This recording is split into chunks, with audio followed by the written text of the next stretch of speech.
నిజానికి అమావాస్య వచ్చిందంటే అందరూ భయపడతారు. అలాగే క్రైస్తవులమైన మనం కూడా భయపడుతున్నామా?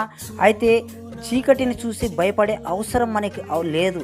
ఎందుకంటే ఒకప్పుడు మనము దేవుని గురించి ఎరగని వారుగా ఉన్నప్పుడు మనము దాని గురించి విచారించేవారం, చర్చించేవారు. అయితే మనము క్రైస్తవులమై ఉండి దేవుని మార్గముని వెరిగిన వారం, క్రీస్తు శిలువ మార్గముని వెలుగు మార్గంలో ప్రయాణిస్తున్నప్పుడు మనము చదువుతున్న వాక్యము ఆయన వెలుగై ఉన్నాడు. చీకటిని పారదోలుగు వెలుగు సంబంధులమై ఉన్నాము, లోకానికి వెలుగునిచ్చేవారు ఉన్నాం. రాండి వాక్యం సెలవును చూద్దాం. యెషయా 9వ అధ్యాయం 2వ వచనము.